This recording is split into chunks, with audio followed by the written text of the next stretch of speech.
And then I was like, okay, this is my like last thing. And then I was thinking about maybe going for a run later, but it's so freaking hot, and I didn't get out this morning. So you've been like killing it with the runs. Have you always been a runner, or is it just like something you kind of like fell in love with recently? Running has always been, that was like my first sport, I guess I would say. Like I got into running when I was in undergrad, and kind of as a way to lose out like freshman 15. I feel it. Yeah. I feel it. So where'd you go to school? UTK in Knoxville. Yeah. Nice. So I did that, and then it kind of became a bad habit. It's like anorexic, orthorexic, kind of went down that path for a while.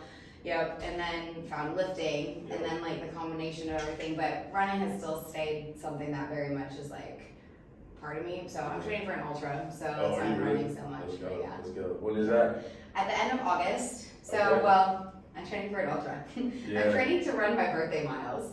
So I run my year, or at least I started when I was 30. It's like I ran 30 miles on my 30th, 31, 31, and now it's 32. So yeah. How's it feel? What do you do? It's pretty good. I mean, I think, some runs feel better than others. Yeah. I ran a 20 miler, not this past weekend, but the weekend before. Yeah. And it was when that storm came through. Yeah. And I was on mile 20. I was like, hauling ass up. I was like, oh my gosh. I literally like jumped out of my skin because this like flash of lightning came down, and I was like, like where did you run? I was like, going? Up the hill. Yeah. Dang. So, but other, besides getting caught in the storm, which really wasn't that bad because it cooled me down. I Wasn't too mad about it. But it was good, and it's been fun. Yeah, I was in Knoxville this past weekend, just did like kind of, now I'm at the point where I'm doing like higher volume, low volume, higher volume, low volume, and then I'll like do a 2-week taper when it gets closer. How long do you, how many days a week do you run?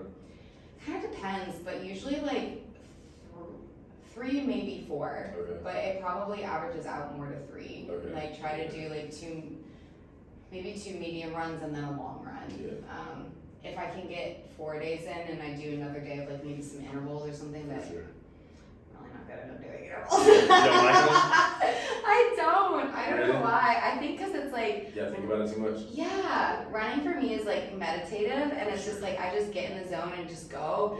And so if I have to think about, okay, now I have to like go fast, and then like go down, what's my heart rate, and so it's just different. I feel that. How many days do you live? Usually 4 to 5. Yeah. So I try to get 5 in at least. But like yesterday was a full day, and then by the time I got done, it was like 7:30 at night. I was like, if I drive to the gym and go, it's gonna be 9:30. Before I get home, and then it's just. That's how it was. I'm like so tired because I never work at night, and like yesterday, like I didn't get to the gym until like 8 o'clock, and I go to bed. I put my phone down at 7. So like, I was like, I gotta get a lift in, and I knew I'm driving to Orlando tomorrow, so I already know like today was like up in the air if I was gonna get a lift in, and then tomorrow I'm driving, so like I'm gonna have to try to get up before I go and lift, but I have clients from 5 until 9. Oh gosh. And I'm getting on the road at 10, so I'm like, it's either before 5, or really before 4 because I gotta start for class, or I don't, so I'm like, I gotta get these lifts in. Yeah. And you have to get sleep, and like, I mean, it's so much to balance. Yeah, I try to juggle it all. For sure. Oh my gosh. There's so many fun things we can talk about. I'm so excited about this. Okay, so basically I pre-recorded just like a mini intro, and then I'll just give kind of a little start again to intro, and then what we can do is make sure that it sounds okay for you. Are you good with headphones, or that works. Can you tell me how you feel about them? Hey, whatever it is you do. I think you can kind of like just hear yourself better, but yeah. So, and I'm gonna like kind of go this way because I feel like I can just like talk to you like a person. Yeah, and then we can just have a conversation, and then the mic's just kind of there. So, how do you pronounce your last name? Eubanks. Eubanks? Yeah. Okay, I just want to make sure I say it right. Eubanks. It's like the E's not there. Okay, Eubanks.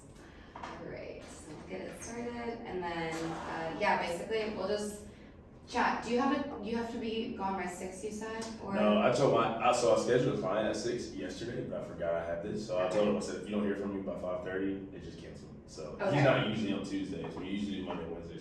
Go downtown, so I don't really have a timeline. Okay, cool. I didn't want to rush, but I also didn't want to hold you too close. Okay, cool.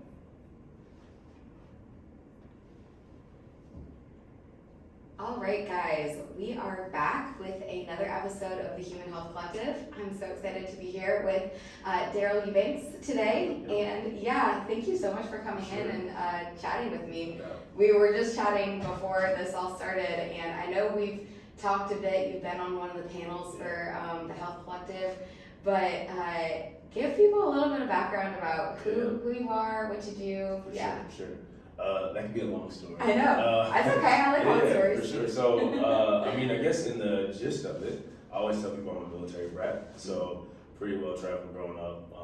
Like, I was born in Italy, lived in Maryland, lived in Philadelphia, Florida, all over the place. So, I've had a lot of life experiences in different cultures and stuff like that, and always been an athlete growing up. So, I started playing football when I was 4 years old, dived into every little sport you could play, stuck with football, played football in college. And I was a music major too, so I had like a love for music and then football. So I sang opera, and I played football on Saturdays. So it was cool, but I didn't really know what I wanted to do after school. I always knew that I didn't want an office job. Like I always knew that was never necessarily thought I was gonna be an entrepreneur, but I just didn't want to sit behind a desk. Like I like to move. So I went and started working at a group home. That's what got me to Chattanooga, because I've never been to Chattanooga before. I moved here. Just came for an interview, worked at a group home with at-risk youth, and loved that. But then needed something that was a little more financially stable. Wound up being a teacher at Chattanooga Christian School, a strength coach over there. In the midst of that, I started bodybuilding in like 2018 or something like that was my first show, maybe 19, I don't know, somewhere around there. And then just fell in love with. I always liked fitness, but really fell in love with it and the anatomy and just like the nutritional part of it and everything. So since then, I've got like certifications. I started a fitness company, started a meal prep company, and here we are. Yeah, you're doing all the things, which I love. I think it's so cool. I don't think I knew about the opera singing. Yeah, I don't talk about it much. I used to do it all the time. I sing all the time, but I just haven't life is just kind of got busy with other stuff. So. It gets busy. Yeah. That is so cool though, because I mean, there's like that artistic part, but then also thinking about movement and getting into all of the aspects of health, because it's really cool what you do with your company and with your clients. You're really, and I think one of the reasons it really resonated with you initially was thinking about people as that whole, thinking about the whole person. So because you have your own gym, you do personal training, right? And then you also have this meal prep company. So what did that look like? What was that kind of like evolution of building that and kind of adding those pieces together? Yeah, I mean, you explained it perfectly. Like the gist of it was like just a holistic approach, you know? I think what made it so much nutrition so much more important for me was bodybuilding, because I don't think I have 2 kids that are competing in the show this weekend, and one of the kids like, this is the hardest thing I've ever done in my life. And I was like, it is tough, and there's no other sport where you have to be so meticulous about what you put in your body, you know? To be elite. Like every other sport, there's people that just can eat whatever they want. Like you can't do that bodybuilding. Like there's gonna be somebody that edges you out because they're on it, you know? So what happened was I was just, training my clients, and I just started realizing like how important nutrition was over the time and just doing the bodybuilding thing. And I was like, I need to teach these people how to meal prep. Everybody's always asking me questions like, what do you meal prep? What do you eat? Blase. And I have one of my clients is now my business partner, and she owns a catering company in town. And so I was like, hey, can we use your kitchen for a meal prep class? Like I'm just gonna set up some tables. We'll prep food. I had like a ebook I was selling about meal prep, and I just brought those and like did a consolidated version and brought that and like let people go through it as we were going through it. And I was telling them like how to portion out your protein, how to portion out your carbs, your fats, what everything was for. And it was just so wild to see like people had no clue that if you do like 5 ounces or 4 ounces of chicken and 4 ounces of salmon, like how different macronutrients like there were. Like they, people, I just was like, this is mind blowing. And so one thing I always tell my younger coaches that I hire and stuff is like, you always know more than somebody. And so like imposter syndrome is very easy to have. And so it's just like, I was like, well, this is important, because I'm realizing like I thought that I was still a baby in nutrition, but I realized like I'm like a guru to some people, And so I was like, okay, well, let's continue to do this. Over time, it became like we were meeting every Sunday, meal prepping. People were going home with food, and it was good for the week. And then I started realizing like my time, I was like, I do not want to come here every day on a Sunday. I got to go right back to work on Monday. I want to be at church. I want to be able to visit my family if I want to over the weekend, because I'm not from here. And then I started asking people like, hey, like, you can pay and I'll do it for you, or you can come do it. And I gave people an option, and most people were just like, you can do it. You know, I'll pay extra. Yeah, like you can do it, I'll pay extra. And I was like, all right, bet. So I was like, okay, I'll make a little extra money and do it. And then over time, I was like, yeah, this is what we're gonna do. And so, yeah, it started just growing, and yeah, now it's like it's thriving. We just got launched a website, I think a month ago.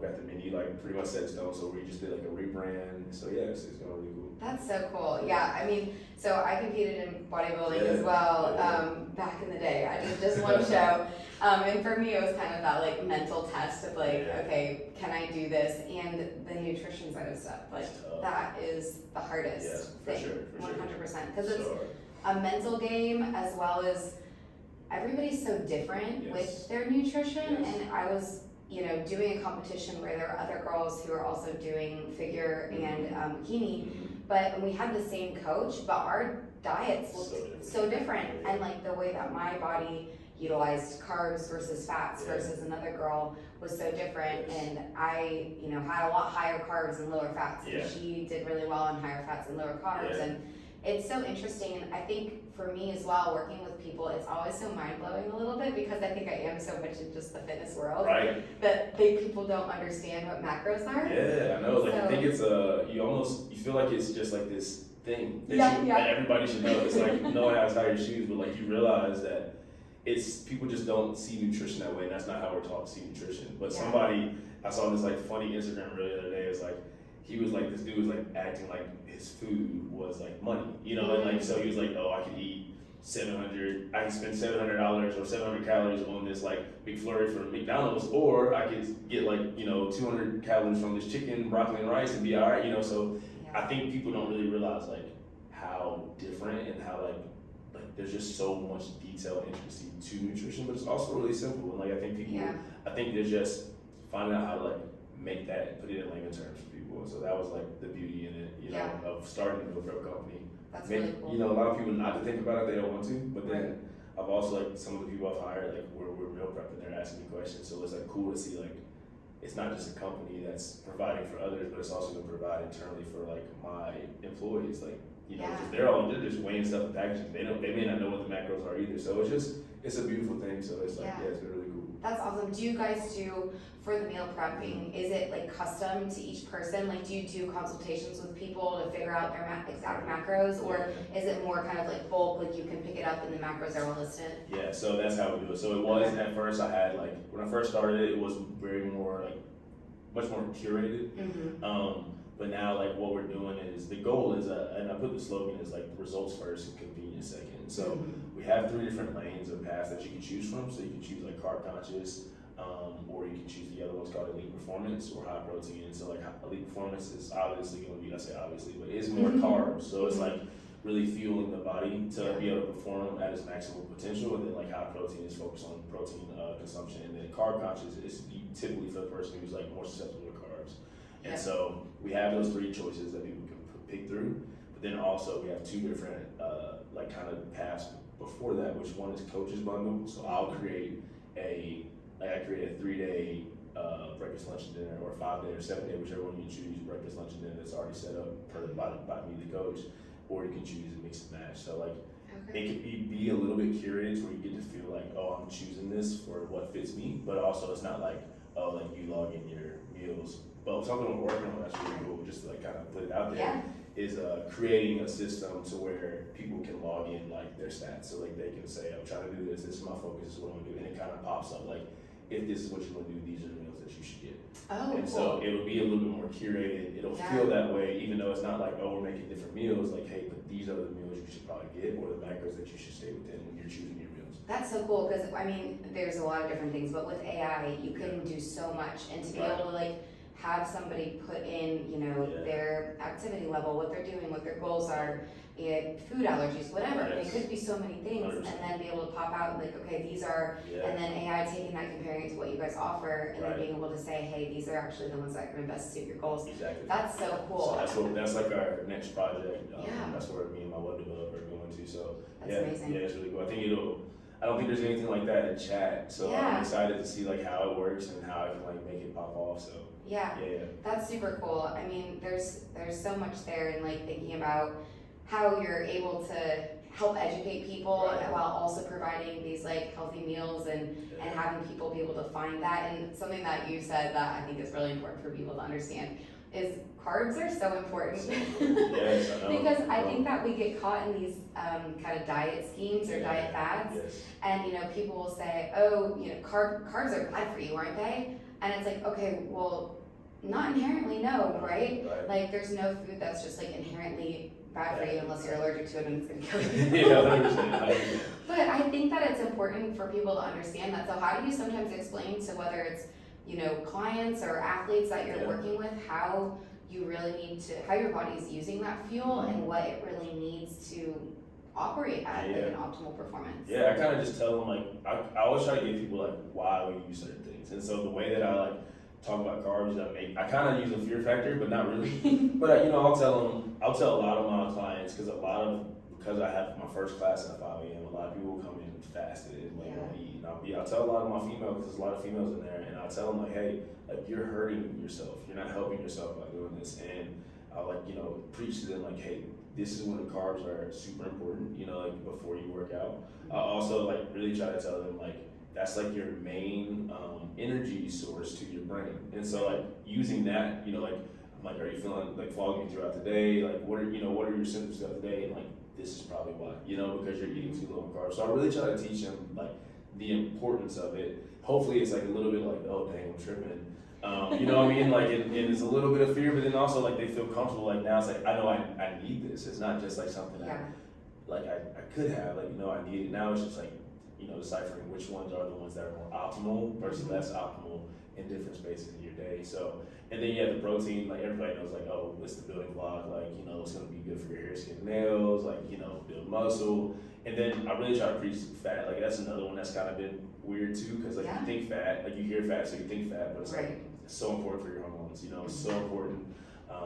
And I think people kind of shy away from that, but I was having a conversation with one of my clients today, like, just talking about that. And like you said earlier, some people are way more susceptible to fat, and some people are way more susceptible to carbs. It's like, but you can't figure that out. And I was telling them that unless you take time to try both. I said, if you have 2 weeks to just say, hey, I'm gonna have a higher carb diet and a low fat diet, do that, run that, see how you feel, see what the weight says, how your body looks, and then switch it up the next 2 weeks and do the opposite. And then you can kind of tell like, okay, I'm pretty sure my body works better with this. And then go from there and see what happens, you know. So yeah, I just try to tell people like everybody's a little different. This is what these things are for, so you just gotta figure out how to place it. And that doesn't, just because you might operate a little bit better on, you know, a higher percentage of carbs or a higher percentage of fat, that you're not totally discounting it, because that's what I mean. Once I went down, I was like, oh well, if carbs are good for me and fats don't do so well in bodybuilding, then it must be that fats are just like not good for me. And so I kind of went down a road where I wasn't eating enough fats, and it did mess with my hormones and my cycle and all of these things. So especially for women, I mean for all people, but especially for women, it's super important. 100%. Yeah, I'll tell like that's it's funny. I think it's so fun. I got into, so at a point I had way more women clients than I have men clients, and now it's actually flipped with my personal training. But I did like this deep dive into like the menstrual period, like or like the cycle and like the different phases, and so that was what made it so much more like evident, like the importance of fat in the diet, you know, like and just how it affects, you know, your body and stuff like that. But yeah, it's like really cool. I think a lot of people don't even realize. I just don't think people realize how important food is. You know, like it's wild. You know, like it's not just to make you feel full, but like your liver needs it, your brain needs it, your heart needs it. Like we just need it to survive. So I think people forget that. Definitely. I mean, you have to put gas in the car. Like you can have like the perfect car looking on the outside, and it can look great. But if you're not actually putting gas in it and like fueling it appropriately, like it's never gonna actually run. It's never gonna go for it. And then eventually it's just gonna rust because it's just sitting there. That's what I told, like I was having a conversation. I don't have so many conversations with my clients about food, but I love it. when we were talking about, like, I was saying, you gotta think about, because so many people eat in a deficit nowadays too. You know, like if they're constantly in a deficit and they're like, I wanna lose weight. I'm like, well, you probably are in a deficit. You might have days where you indulge, or like a day or two, but more times than not, you're probably under eating. And so I was just telling, like, you gotta think about it like a vehicle. Like if you were always running when you eat, your car is gonna break down. Like at some point the engine's gonna give out, things aren't gonna be lubricated, like it's going to break down. So he's like, you gotta look at it the same way with your body. It's like you have to put maintenance in constantly. And sometimes you need surplus. Sometimes you need to go get the extra car wash. Like sometimes you need to spend a little extra money for the better tires, and then getting that surplus in order to build. And then you can take it on this long road trip of this cut. But like, I don't think people realize like that we have to do, like, it's not, you can't just run it on E all the time to like not eat carbs, not eat, just focus on protein. Like you have to make sure like there's balance, like get your tires balanced, rotating every, so that's a great analogy really to think about it. And then that like road trip being the cut, because you're not going to be on the road trip indefinitely, right? Like you have to have a destination at some point.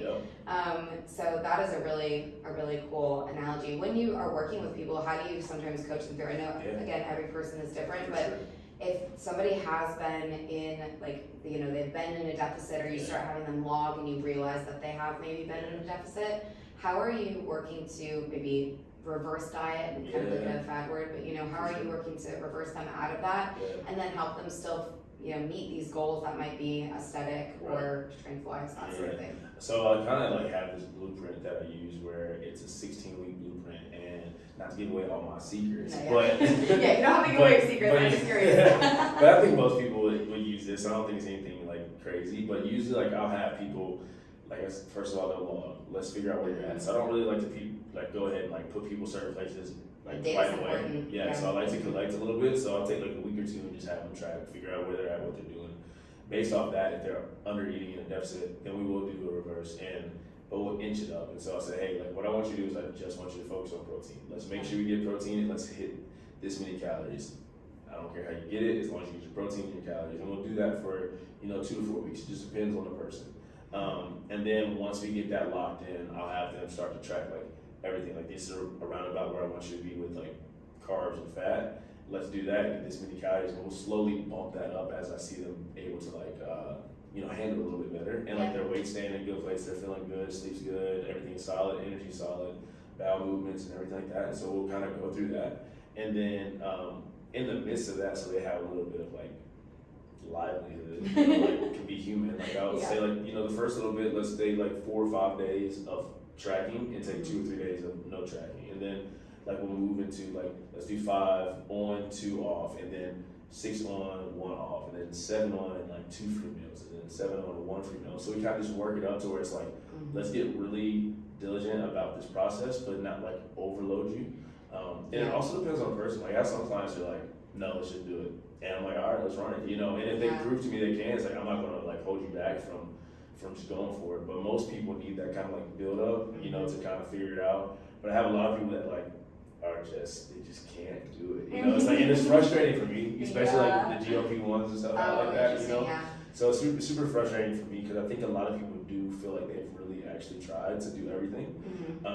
And then it's like, but it's hard. I understand too, it's hard to like put that mindset, like if I eat more, it may help me to lose weight. And I think that's just a really hard concept to grasp for somebody who's never actually ate proper calories, so that's the hard thing for me as a coach, because like I don't really bash anything. I'm not a fan of it, especially like seeing how you can do it properly, and I know it's like there's places where it belongs, but it's like hard for me to like say, hey, like did you try this, and they're like, I just can't do it. And I'm like, it's tough, it's tough, like because you're putting a foreign object in your body that you don't really know about, like you're just trusting that it's good, but we know like if you put whole foods in your body, like we know it's probably better than a lot of other things, even if there are pesticides and all that stuff. Like it's probably the lesser of two evils when you think about it.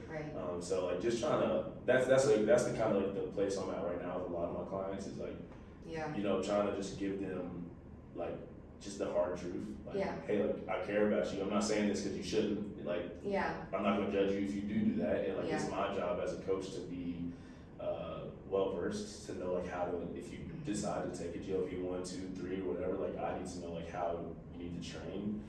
But like I would really like you to do this first and see what happens. And if you don't, then here you go. And I think that's it. It's a really interesting time with all of the GLPs and various different peptides now. There's like so many different things out there, right? And like from there's the EPC 157 from like a PT standpoint, recovery, and like I've got clients that are on various different things and Wolverine complex. Wolverine.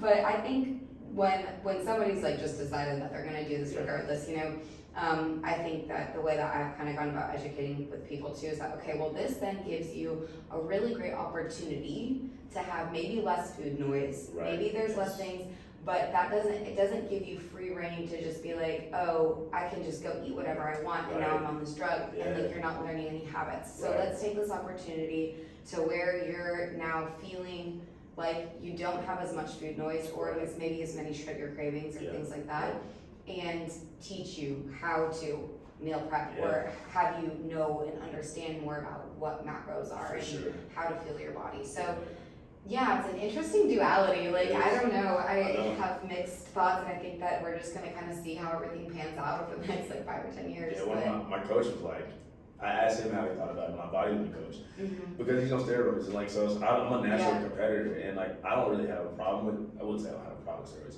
I don't really, like, I'm in it, like, I'm in that world, so like, bodybuilding for sure. Yeah, I understand, like, if you want to be elite in that sport, in the NPC, like, that's what you have to do. Yeah. It's just, it is what it is. So I asked him, like, hey, what do you think about, just because I was like, you're doing something that's like very taboo, or used to be very taboo. Yeah. So what do you think about GLP-1s? He's like, when it comes down to it, it's like, I'd rather people be walking around with that than walking around obese, you know? It's like, and I was like, interesting. And I was like, I don't completely disagree, you know? So like, that's tough. I think the hardest part now, like you said, there is like this crazy duality, but I think the hardest part now is like, I find that my clients, at least early on, like when they take those GLP-1s, like it's the ones that are already like never eating, and now they definitely don't want to eat. So now it's like what do we do? You know, like what do we focus on? So that's been tough, you know. And then it's just hard because I know it's there. There's this like I have one client that's like really wrestling, like, does he need to do it or not? And we had like a deep conversation about it.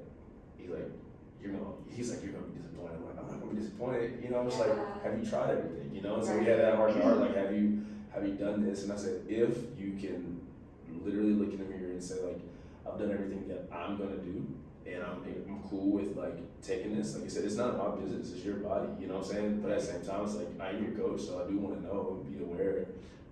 So yeah, it's just like it's a weird little space, you know. So it's a weird thing, but definitely, and like I can understand because I mean, obesity does cause so many issues, right? Like it throws all sorts of other hormones out of balance and cardiovascular disease, and makes you less likely to be motivated to go do these things. And there's a whole mental aspect to it as well.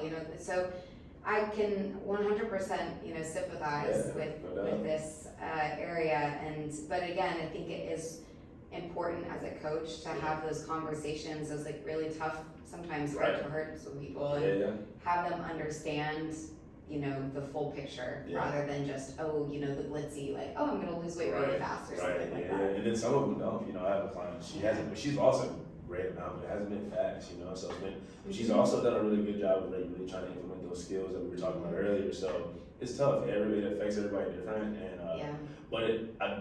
one of the coolest things I've seen about it, like in a positive, is the confidence that it gives a lot of people when they do see those results, And so it's like, I've had one client that was doing it, she got confident and she started like, wearing different things and like feeling really good, and she got off of it, and then she couldn't really handle it, so it's like the dependency on it is not necessarily great, but it's cool to see like people build that confidence up when they like start feeling like themselves again, and so that's cool. And I had never really felt that until like I ruptured my Achilles twice last year. Yeah, I was gonna say we gotta talk about some of your injuries because you've been through it. So, you've been through it. That's the first time I've ever, like, I would say honestly, that's the first time I've ever felt fat in my life, like legitimately, and like.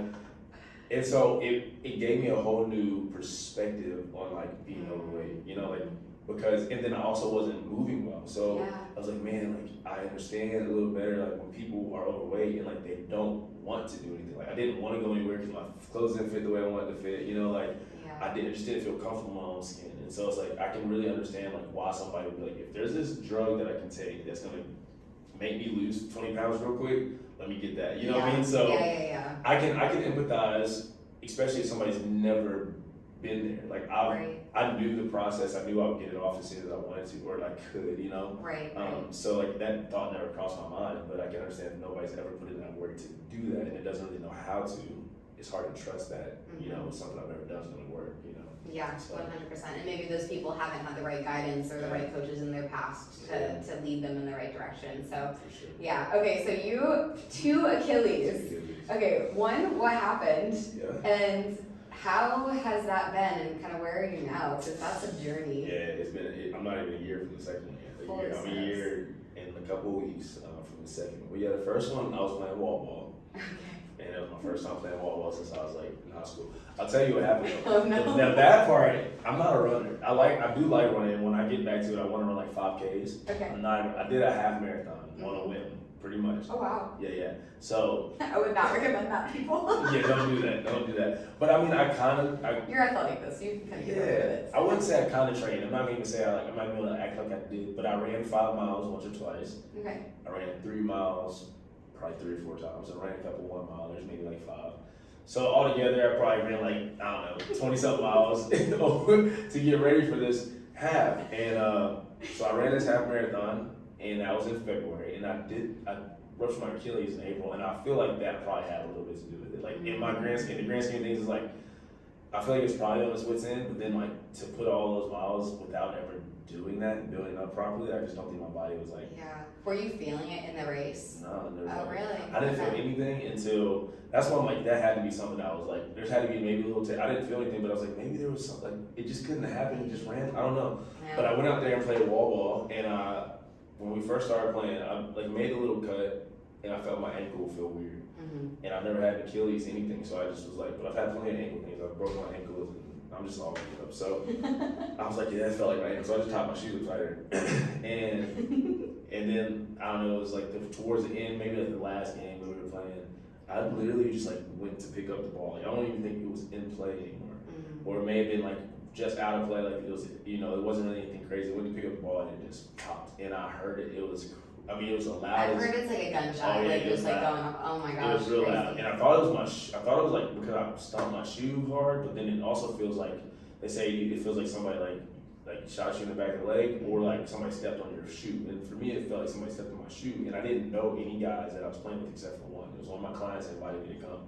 So the guy who stepped on my shoe, I didn't know him. So like I was like, hey, like, you know, I wasn't gonna be confrontational. Yeah. Like, did you step on my shoe? Like, he was like, no. I was like, and I didn't question it because like, well, I'm not about to like keep on asking if somebody stepped on my shoe. You know, like I know somebody did, yeah. But then I was like, I can't move, like I can't walk, you know. And so I sat down. I kind of fell when it happened, but like it was a slow motion fall. Like it wasn't like anything like dramatic. Yeah. I sat down. I was like, man, like this hurts a little bit. So I was like, y'all keep on going. I'll slide over to the side.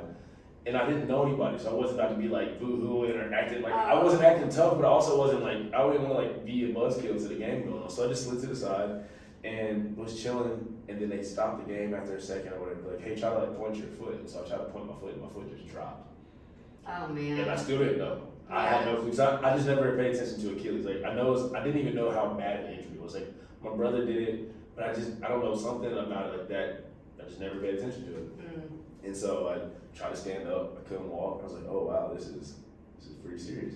But it didn't hurt. It did not hurt. That's so crazy. It didn't hurt. I'm like wondering if it's like adrenaline or something like going through your body. Well, because that tendon is huge, and the nerve was severed. Like it was completely ruptured. Oh, it was just completely. So like I couldn't feel anything. Wow. So then eventually, like I sat there, I got up, and I started walking, and I drove home, and I had my bed propped up, put ice on it. Like I'm in my head, like I'm going to work, I'm going to train my clients, like I'm good. And that's not how it went. So wow. then I went to the like walk-in clinic. They were like, yeah, we're pretty sure you like ruptured it. I'm like, oh man, that sucks. So I went home. I had 2 events to do that day. So I just wrapped it up. They gave me some crutches, wrapped it up with some ice on it, and just like went and did this like event with like 100 middle schoolers that I was doing like a fitness event. So I did that, and like one of the kids came up to me and was like, are you faking? Because like during the event, I put my crutches down. I was like, I can't move how I want to move, right? So like I'm limping, but I'm like, as long as I keep my foot flat, as long as I don't bend, it doesn't hurt. I'm fine. Yeah. So I just did that, and then I had like a chapel talk at like an elementary school, so I went and did that. And then the next day I had an event that I was setting up for, like outside event. So I set up all the stuff. I started carrying weights and all kinds of stuff. And like then Monday I went back to the doctor, and like the doctor, and they were like, yeah, you gotta have surgery, and we'll call you to let you know when or whatever. And I leave the doctor, they called me like right after, and like, yeah, we'll have surgery tomorrow. So I went that was that quick turnaround. Holy smokes. Quick. So I went to the gym and worked out. I was like, I get one more. I get one more. So I went to the gym and worked out. I love that. And knocked that out and then surgery the next day. And then, put me on my butt for a while. That was I'll give you more of that. But then the second time was like tough. The second time was really tough because the first time I just didn't know what to expect. Mm-hmm. So there was like a little bit of like ignorance is bliss, you know? So like I felt it. It was the first time I felt like an entrepreneur where I was like, dang, if I don't work, I don't make money. Like that's the first time in this journey that I felt like strapped for cash in a sense. Yeah. So then the second time it happened, I was like, oh man, I don't know if I'm gonna be able, like, I don't know if I'm gonna shut my company down. Like, I don't know what I'm gonna do, you know, because I didn't have the employees yet. Like, it just like was tough. But so the second time I was doing a soccer camp for the Chattanooga Wolves, and we were just playing this game. I wasn't out there playing with them. I was kind of clear. It was 4 months past it. Like I was clear to do stuff, but like not really clear to do. And I wasn't really doing anything. I was walking around with these little middle school girls. I don't know who she was. I don't know who her mom was. I wish I knew. She fell on the ground, and we were playing this game where they were just swiping the cone swipe game. You like name a body part, and they swipe the cone. Well, she went for the cone and fell, and I'm like walking between them, and it was either her or me. And like I stepped, so I couldn't step on her, so I stepped over her, and it popped again. And I sat there, and I was like, I didn't hear a sound. It hurt. The first time it didn't hurt, so I was like, I think I just strained it, you know. So I just got up and kept on doing my thing, and then they were at the end of their little session. I had like one more session of girls to do. And I sat down, and I was like, man, this really hurts. Like, the first time did not hurt. So, like, in my head, I'm like, I'm good. Like, I'm good because the first time didn't hurt. So, like, nothing's wrong. It's just, like, maybe I pulled a little something. Maybe I, like, messed something up. But, like... Not completely. Yeah. So, I went to the doctor the next morning. No, that was a Tuesday. I went and worked out. That's the Wednesday morning I worked out. I worked out with my class because I was like, I'll be all right. It's not that bad. I worked out with my class. It was a smaller class. And then... I went to the doctor and they were like, yeah, you ruptured it again. Like, no MRI, no nothing. They just felt it, like, yeah, it's gone. And they're like, you could have surgery or you can just take chances. I'm like, well, I guess I'll have surgery again. So I had surgery on that Friday. So same Achilles. Same Achilles, higher up. The part they fixed was still intact. Okay, I was wondering if it was like the same part or if it was different. Higher up, so they're like, don't do it again. Because they really had never experienced somebody do it twice. The same one, and then they were like, we've never experienced anybody do it 3 times. And if you do, we'll have to take a tendon from somewhere else to replace it. Yeah. And they're like, so you really need to be like super careful. So like that's when I gained a ton of weight because I was like, I'm not moving. Like the first time I was working out like 2 weeks after, like I was doing upper body stuff, whatever I could, just keep my foot propped up and do the bench, whatever. Yeah. The second time I was like, no. And they had me in bed for a month. The first time you're in bed with your foot propped up for 2 weeks. Second time was like 24 hours, like in bed. Yeah. Oh my gosh, that is really rough. And that's like that's so hard. I can only imagine because like knock on wood, I haven't had anything like that happen to me. But you know, when fitness is like such a huge part of who you are and your identity, that takes such a toll like mentally to be able to like have to work through that and think about, okay, like if I can't move my body, especially even if it's just like but you know, for the next several months, like what do I do? That's tough. It's hard. Like it's even like now it's hard. Like even just like I'll do stuff and I just don't feel as like explosive yet, you know. So yeah, it's just a hard journey. It tested me, but it was good. It's like honestly, I had a lot of growth in it. You know, like I had a lot of like spiritual growth, so that was really cool. My business grew a lot, so I like realized like, man, you gotta build like something that's bigger than yourself. You know, otherwise like when you go down. So that's been super helpful. Like I've hired several people since then. That's amazing. Started new things since then. I had a class I was going through the Chattanooga Urban League Chattanooga. But yeah, I had a class with them. It was really cool. Urban League Chattanooga. I was gonna sound weird. Yeah, but they did like this next level of class that kind of is like an accelerated MBA. Oh, cool. But it kind of helps businesses that are already established take their businesses to the next level. Yeah, I think I've heard of that before. Yeah, Marco Perez and Via Kimbrough. Did that, yeah. So it was really cool. So that I was doing that after the first Achilles injury. So that really helped me like lock in on something else and focus on something else. So that was like a blessing because I don't know that I would have been as locked in if I hadn't have done it. Like that slowed me down tremendously. And I think I needed to like slow down and reflect and stuff. So it had a lot of there was a lot of beauty in it. Like it was definitely like I never had I think I may have had like 1 or 2 bad days the whole time. You know, like there was way more beautiful days than there was like sad days. So overall, I mean, like I gained a lot of weight, and I can't move as well as I did before. But I mean, those are the worst 2 things that came from. Everything else has been good. So now I was just trying to get back to that. Yeah, and just like with everything else, and you know, it's like it's just little bits of consistency over time because like you know, and you know what to do. You have like you have the background, you have the skills, and you have the knowledge, and you have the people around you now that can really support you in your business, which is really amazing. Huge.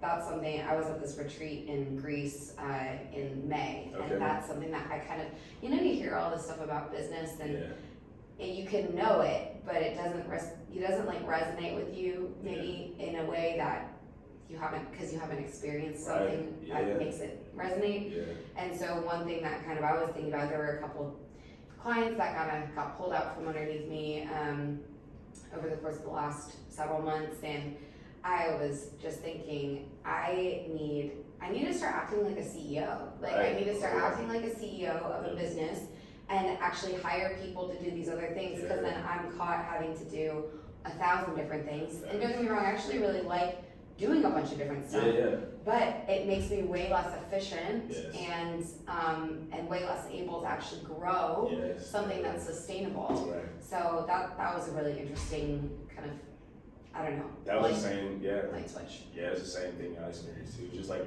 I was just working as like I was a coach, but I wasn't a business owner, you know? So it's like, it's cool even now. It's like, I've gotten to this space now when I introduce myself, people say, what do you do? It's like, it used to be like, oh, I'm a fitness coach or a personal trainer. Like, oh, I own 2 companies. You know, like it's a whole different, like, because that is what I do, you know? Like, and the goal is never, like, I love being like the worker bee. Like, that's just who I am. So the goal is never to not be that.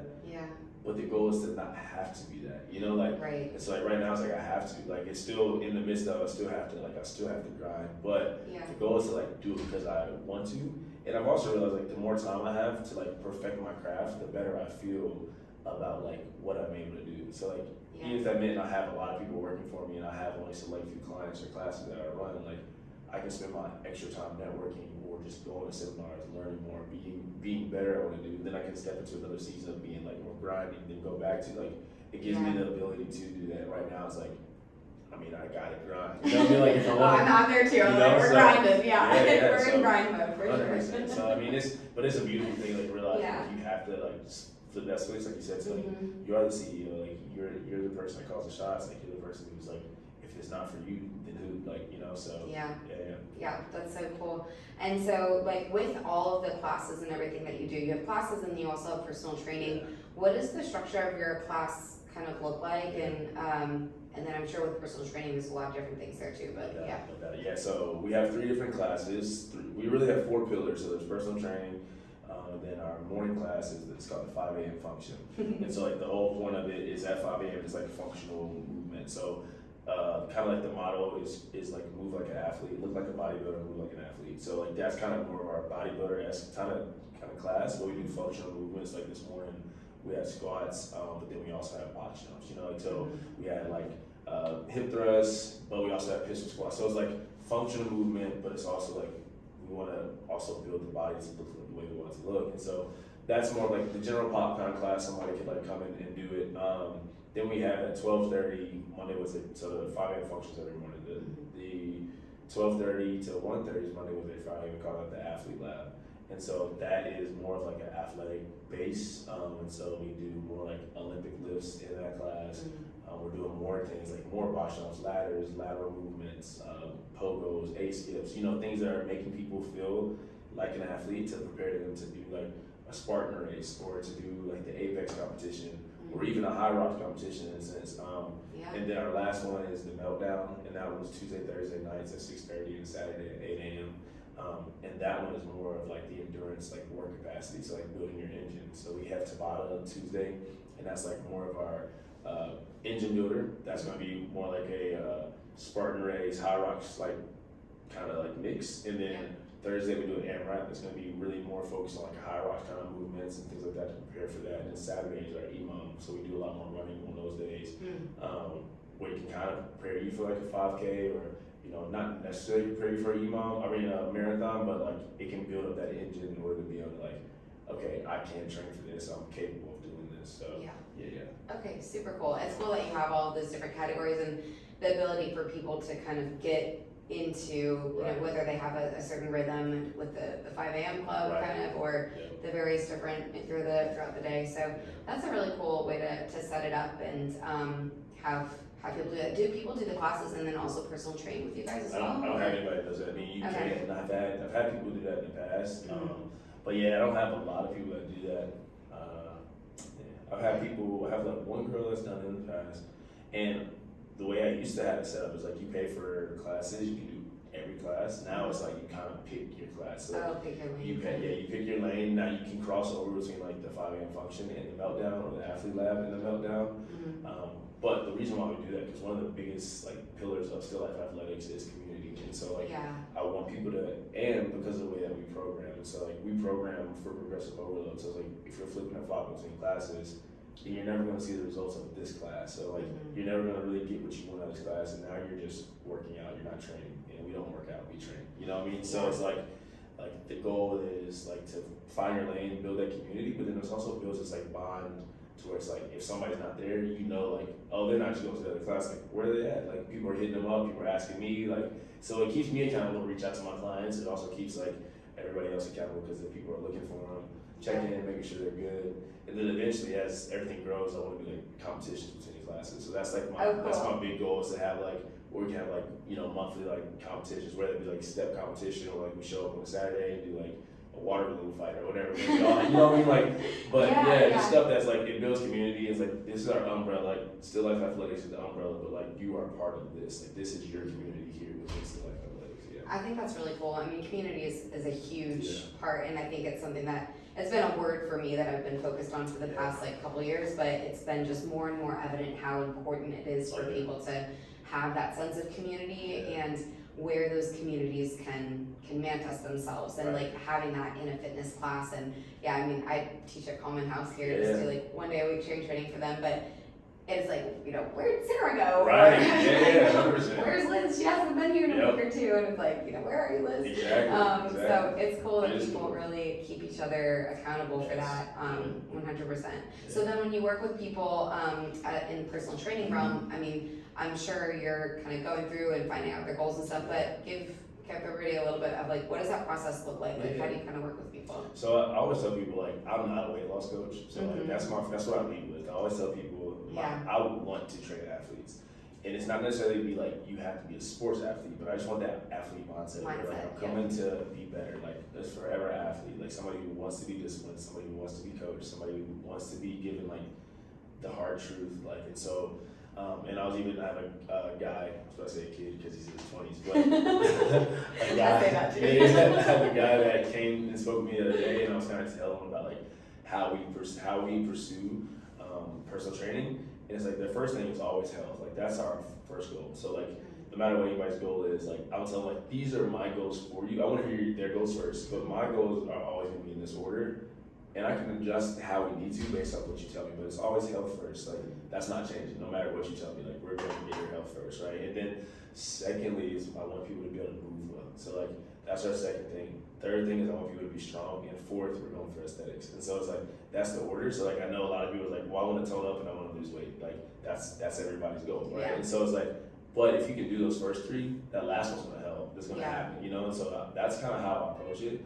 And so that's kind of what I pitch to people when they first come in. So then they can kind of know like, are we a fit or are we not? And like, I want you to know, because like I enjoy what I do, and so like when I'm training you, I want to enjoy training you as well. Like I don't want you to be like so worried about like looking good and then you know like because I could questioning everything. Yeah, and I was telling my client the other day, he was like, dang, that makes a lot of sense. Like if you only train me 2-3 hours out of the week, that's 168 or 66 other hours. If it's only 2 hours that I have nothing to do with it. So when you tell me you want to lose weight, I can't hold your hand to help you do that. Yeah. But with those 2 hours, I can help you move better, and I can help you get stronger. You know what I mean? Like I know I can do that for a fact. I know I can program for that, but I can't help you lose weight. So it's like I want to focus on things that I can help you with, and I want you to focus on things that I can help you. I can give you the blueprint, I can give you the roadmap, but you gotta drive the car. So now we're back to the car. Yeah, you know what I mean? So it's that's kind of how I approach it, you know. And I like to I've gotten to the point, I guess, like in coaching and training, that I like train so many people, because now I'm like year 8. I've trained so many, like all the different gamuts. I used to be a strength coach at a school, so I've trained just so many different varieties of people. Like I know exactly who I resonate with and what I want to train with. Like I just don't do really well with like excuses, and like I'm a military brat, so like, you know, if I didn't wake up on time, my dad was throwing water on me. You know, we go on a road trip and I got thirsty, he's like, drink your spit. So like I don't have like that's not a gift that God's given me, is like, you know, like empathy. You know, like I can, but that's just that's not something good for me. So like that's kind of how we approach it. But I also I'm hiring coaches that want to do that, you know, like, so I don't want to be like, oh, we can't go there, we don't fit that, you know, so I want to be able to say, like, if somebody comes to me and say, well, I also have this coach that does focus on like weight loss, like that's your main goal or whatever, like I don't want to be exclusive, but I also want all of my coaches that are doing personal training, like those are our 4 pillars. Like if you feel comfortable helping people do that and you want to like pursue that with them, like by all means, like I love that, like that's your heart, let's do it. But just know like this is how this is the order and the tiers that we're working in. And do that, 100%. I think something that came to me that I was thinking about is like having like process-oriented goals versus like an outcome-oriented goal. That's something that's made a huge difference in the way that I think about goals for people. It's like, you can, yes, it's not bad to have an outcome-oriented goal, maybe to lose a certain amount of weight or be able to run a marathon or whatever the thing is, but you're never gonna actually get to that outcome unless you have like the actual process in place. And so having process-oriented, like coming in for 3 classes a week, or you know, signing up for personal training 3 days a week or whatever it is. You know, signing up for the meal plan and being consistent with picking up your food and doing that. Those are the things that you can control a lot more than the actual outcome. But more often than not, the outcome comes once you've established really good process. That's good. 100%. Yeah, because I used to do like a thing called SMART goals, you know, like a specific measure.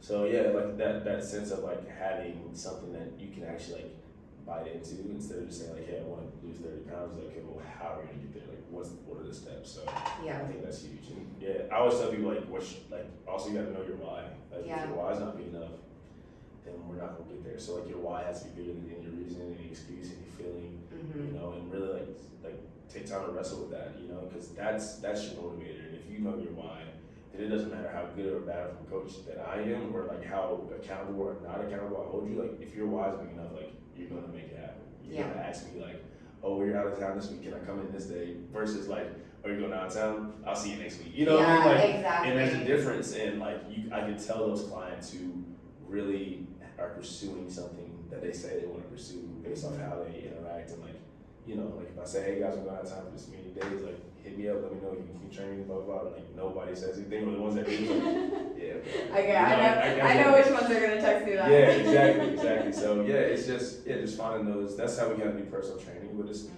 want to be intentional, and also just want to be real with people. Like, this is what I'm looking for. Like, I'm cool with not having. I don't want a lot of volume. Like, I'd rather have a more quality than quantity when it comes to like the company. And if we do get like more quantity, then let's make more classes instead of like one coach having all these people. Right. Like, I want to do well by you, even if that means we have to bump the prices up or whatever. Like, I want to do well by you to make sure that you're getting what you want, and also you know that like you feel like seen and heard and valued in this space. So I think that's one of the like kind of the most beautiful things that a coach, or where I am in like kind of the cash-based physical therapy world, is that we are those people that they see constantly. Right. Like, you might go to your doctor once a year, maybe twice a year if something comes up, right? But they're coming in, they're coming to classes, they're coming to, you know, be coached by you, and you're going to talk about working out and what the workout is and give, you know, cues or whatever, but you're also going to bullshit with them, and you're going to you're going to talk with them about what's going on in their life.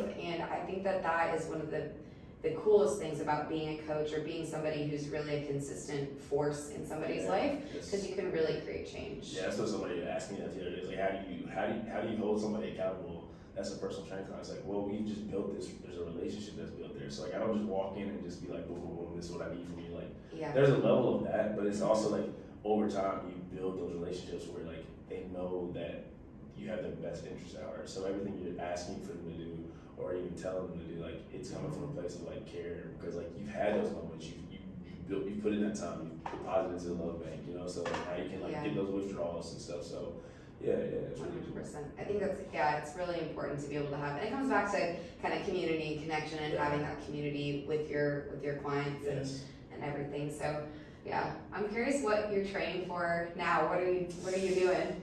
So I think I don't know. It's hard because I'm telling myself I want to do an Apex. Do you know what that is? I a little bit, but give me a more specific. So I don't know that. I haven't looked into it like fully, but it's basically it looks like the combine for adults. Okay. So they run their 40, they do a vertical jump, they do a bench test, 225 bench test. They do for men I think it's a 405 deadlift, trap bar deadlift as many times as possible. Okay.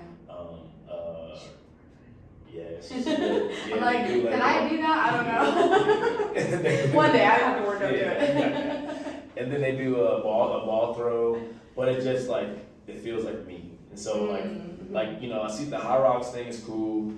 I think it's so awesome. I really do think it's cool. It is not for me. Like I do not find any pleasure in doing that for time. Like if I was doing that to work out with some friends, like that's cool. But I don't know, that's just not my thing. So like Apex is cool. So I'm kind of thinking like next year's gonna be trying to push for that, and also Spartan races. I love Spartan races. Okay. Those are cool. Those are really fun. Yeah. And then I'll get back on the bodybuilding stage. Okay. That's the goal. So I think one thing I realized just like bodybuilding is just very it's just one type of movement. You know, like so it's not a lot of variety as far as like how you're moving. You know, and I was like I'm trying to figure out why did I rush my Achilles twice? You know what I'm saying? Like I can't keep on doing the same thing I was doing and expect it to be different. So like I need to get back into moving athletically, and also like with the name Still Life Athletics and wanting to train athletes. Like I want to be in that space. Like I want to be elite at these things and move well. And, you know, do the same things I'm putting them through. And so yeah, that's the goal. Like Apex, Spartan races, 5Ks, no half marathons, no ultras. But no chance. I did my one half. I gotta do one more half because my time was trash. I'm not gonna put it out there. It wasn't bad for not training, but it wasn't as good as it needs to be. Okay. So I'm gonna do one more half. Let's maybe ease up the miles a little bit more slowly next time. Yeah. I'll train. I'll actually train next time. Okay, good. But yeah, I think Apex is like the thing that keeps on screaming at me like go do that. So that's really cool. Do they have just like with high rocks competitions? There's like Atlanta or DC or whatever. Do they have like Apex in different spots? Or I think they just had recently. They had Chicago. They had Boston. Okay.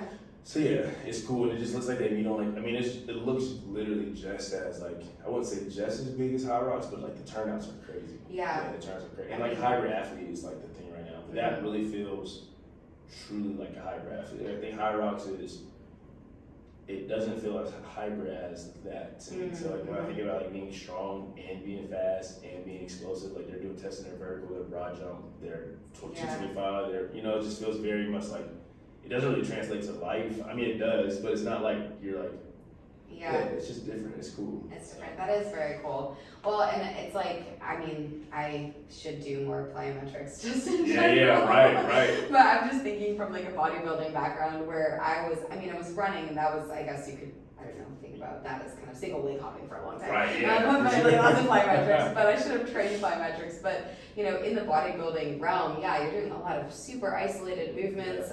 The goal is to you get strong, but the goal is not necessarily to even be strong. It's to like build certain muscle, right? For sure. So I could totally see how, there's potential where tendons are not necessarily conditioned to that type of spring load. For sure. And so that'll make a huge difference. I wasn't doing any isometrics. Like, it was very my training was very, and like honestly I wasn't training my clients like that.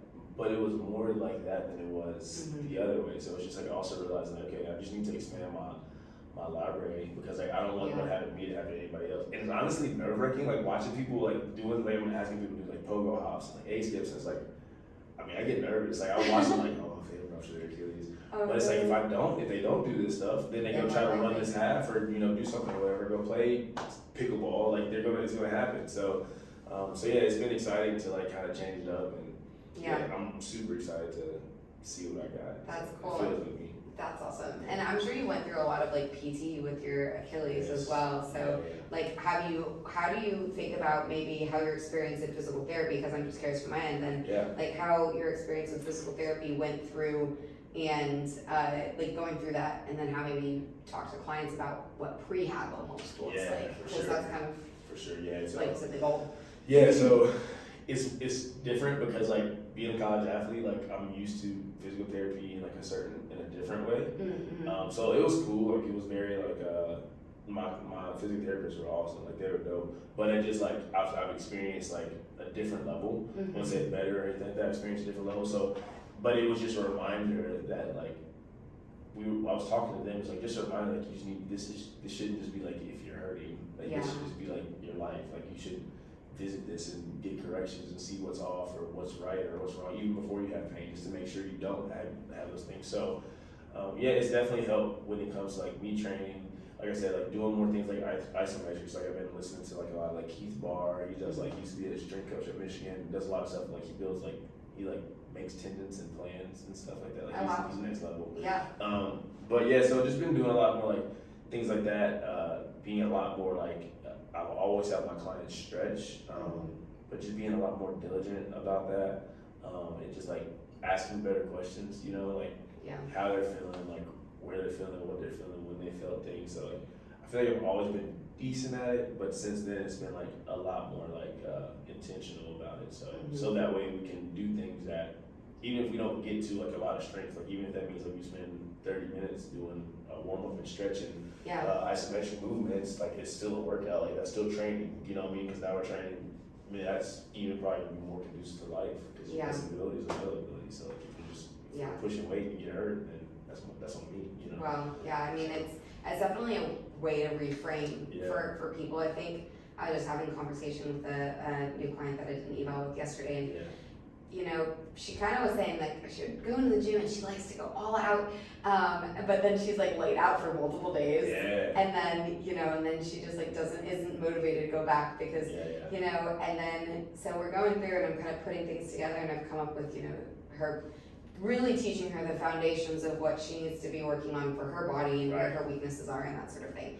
And she goes, okay, so like what am I supposed to do for my workouts then? I was like, this is right, 100%. Like this is your workout. This is what you have to do. You have to build the foundation. And you just told me that like you were laid out for multiple days. If you did anything else. How she received that? Like, she kind of did say, she's like, oh, I guess it did say that, you know, like, but it was kind of this. I think people come into this mindset of that there's training and there's PT and that's completely different, and it's like it's on a spectrum. It's a sliding scale, and if your baseline. If you're operating from like no base, you have to build the base first, and you have to have that understanding, and then slowly increase with progressive overload and all of this. I had a client this morning that's like, I hope she doesn't see this because she'll be mad at me. But like I was saying, I had a client this morning. She was like, her hip's been hurting. She's like, I think I got hip bursitis, and I was like, well, bursitis usually comes from like overuse or like just weakness in some area.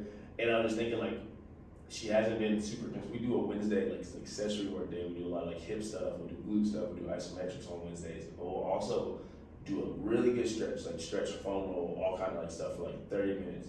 And then we'll go run. And I've been building it up. We started with half a mile, and we started with a quarter, 3/4 mile, and now we've been running a mile. But she hasn't been consistent with that day. And she does like soccer and stuff, but it's just like, it's not like super, like she does intramural, but it's not super consistent. Well, she ran a mile last week and she killed it, like had her fastest time, but like then she was hurting. And I was like, I said, I bet she was just like, there's no build up, you know.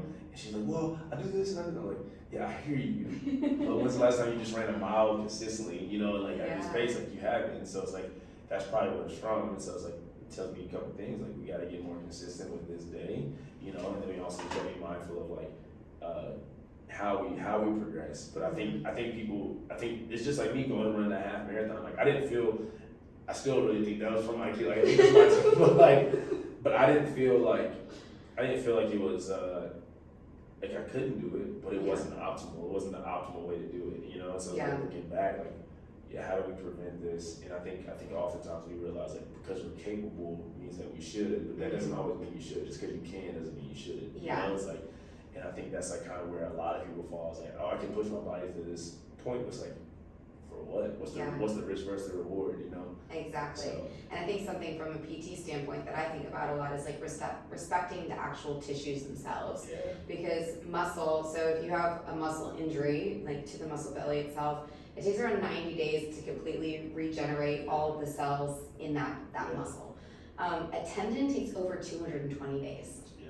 So like that is the, like if you have tendinitis or tendinosis and that sort of thing, that's almost like 3/4 of a year almost, you know, that you're really having to pay attention to it and be super mindful, and strengthen things around it, make sure that tendon's not getting overloaded due to compensations, etc. And that's something that I always tell people is like setting expectations with how long things take, especially from a rehab side of things, but I'm sure also in the fitness world and in the athletic world is, you know, you're not just going to train for 2 weeks and then ultimately be like, you know, number one at the apex. Right, yeah, exactly. You got to take some time for that. Yes, for sure. That's what I'm starting now. Yeah, exactly, right. Yeah, no doubt. But I think we just, I think it's just hard to, and I think as we get older, because like, you know, I'm starting, like, all my clients, I'll say my median age is probably somewhere around 33 or something like that, you know, so maybe a little older than that, but I think it's just like a lot of them have a background in sports or have been decent or have played or something, so it's just hard to get out of that mindset, like, because I used to be able to, I still can. It's like, you probably still can, but like, it's different now, you know, like, I'm even having to tell myself that, like, it's just different, like, I still can do most of this stuff, and I'm around these, like, young dudes playing college football, like, you know, playing high school basketball and stuff like that. Like, I can still dunk if I want to, like, I can still do a backflip, but like, I probably shouldn't, like, for what, you know what I mean, like, so it's just different things like that, I think that we just forget, like, you know, our body changes, it's changing, and, you know, it's like, there's so much, we put in so much time in this body, and most of us didn't treat it well for probably the first 15 to 20 years because we didn't know better. Maybe even 25, 30 years because we just didn't know better. We weren't eating right, we weren't recovering well, like we weren't getting no sleep. And so it's like, now we're doing those things and like, we gotta give that body time to like catch up, you know, and then like, so in the build, it's like, progressive overload like anything else, you know. 100%. It's super, super true. Man, this is so cool. I feel like we could talk about all the things forever. This is great. So I'm curious if you have anything else that we haven't covered yet that you want to, you know, tell people about or leave anybody with final thoughts. Well, if anybody's watching this, we have a back to school boot camp. Okay, fun. On August 8th. It's so we do this every, this is the 8th annual back to school boot camp. August 8th is going to be a Saturday from 8 a.m. to 10 a.m. And the whole goal of it is to raise what am I looking for? Supplies.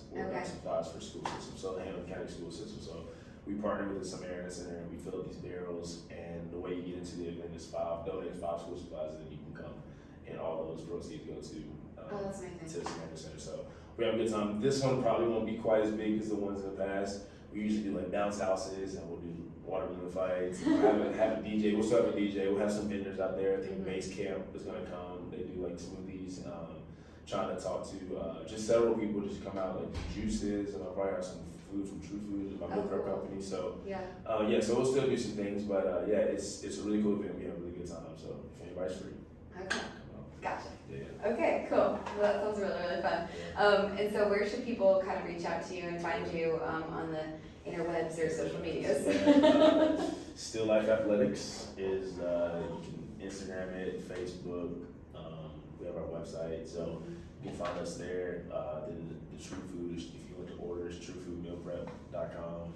The Instagram is True Food Meal Prep, and then my personal Darryl Eubanks .fit. So I also do online coaching, but I usually do that through my personal page. That's just something I do on the side. Okay. Yeah, it's like actually I have 3 businesses, guys. So. I don't put that much. I feel like I said, it's quantity over quality. I feel like if I get too many people, like I just have too much other stuff going on. Yeah. Sometimes I feel like they get neglected. So I'm sorry if y'all like watching. It's like Oh man, well thank you so much for being here. I really appreciate it, and this has been such a fun conversation. So I'm looking forward to seeing where all of these things kind of continue to grow for you, and see how the Apex goes, and all of it. You for the Ultra. Yeah, all of it. Sure, it was fun. It was good. 100%. Thank you guys. All right, thank you guys so much for listening to the Human Health Collective. And if you haven't gone and moved your body yet today, then now is the perfect time to do so. But in the meantime, we will catch you on the next one. Woohoo! Oh, that means you gotta go. I gotta go run. I know. And in my brain, I'm like telling myself, you know what? Like, if you don't even have to go far. You just have to go just at least a mile or two. I'm about to say, what's not far for you? Like if I do like a 5K or less is like short. Yes, I agree. I say that. Yeah, I agree. Yeah. So and then but like today, technically in my brain, I was like, oh, I'll run like 7 or 8 today.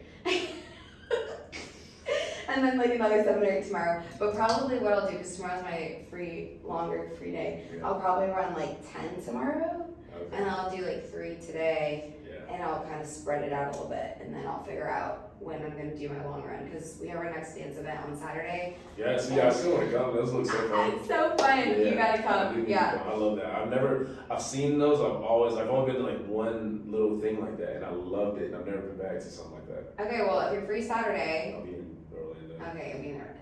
But next time. Next time. For sure. At the end of August. So it's at the end of every month? Yeah. Okay. Yeah. I feel like you post about it more than that. Well, so I'm dancing in different places, but we have our social. Usually it's like the 4th Saturday of every month. Okay. Yeah. But I was like in Knoxville this past weekend, I danced, and then we have a meet and greet usually it's the 3rd Friday of every month. Okay. And so if you're ever free then, we did it at the Moxie last Friday, which was actually really cool because they allowed us to bring music in.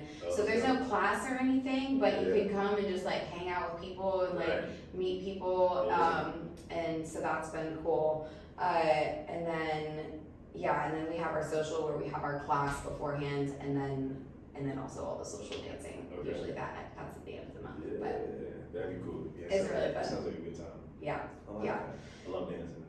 It's so good. I was definitely like a clubber growing up. Yeah. Like love going to the club, but it was like I didn't drink. I drank a little bit when I got out of college, but I wasn't a drinker. So I just love the atmosphere of just people like moving their body, having a good time. Just everybody's like just dancing. Yes. Like, just such a vibe. So, oh my gosh, I love to dance just in general too. I don't like to necessarily go out. Getting me out is hard sometimes. Yeah, but then once I'm there, I'm like, yes, this is so fun. Yeah, it's just like the vibes are just like, oh my god, this. Yeah, I'm a homebody, so yeah. Once I'm out, I'm good. But I was even at a wedding this past Saturday, and I didn't go to the reception. I'm like, I'm going back home. Really? Yeah, I love it. You're gonna be dancing? Yeah, but I didn't go because I was like, first of all, I didn't want to I've been traveling so much, and I didn't want to go to the wedding, but I knew I needed to. Yeah. And so I went. I'm glad I went, but I was like, I don't know. I just did not. I know me. If I win, I'm gonna stay the whole time. Yeah. I'll be the last one. I'll be the first one on the dance floor. I'll be the last one on the dance floor. So I was like, I can't even, because they're like, just come for a little bit. I'm like, that's just not how I operate. It's either all or nothing. It's all or nothing. So it's like, I can't do it. So and it was good because it was in 2 different locations. If it had been in the same spot, they would have dragged you. Oh, 100%. Because you had to get in your car and drive to go to the other place. I'm like, yeah, y'all should have did that. If y'all had not did that, I would have been there without a shot. But this food, food doesn't. You're like, nah, I that's can say okay. No food. Yeah. Oh man, that's funny. Yeah, no, that's fun. It's there's so many. Yeah. It's a good time. Well, I'm definitely gonna come out. That'd be cool. Definitely. You should come join us. I will. What you got going on next?